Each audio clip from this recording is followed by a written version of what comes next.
definitions that we have in terms of people with disabilities are very different.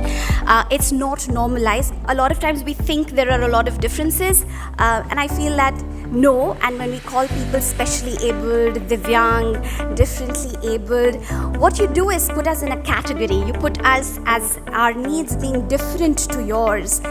And I feel that what I want out of my life and what you want out of your life are exactly the same.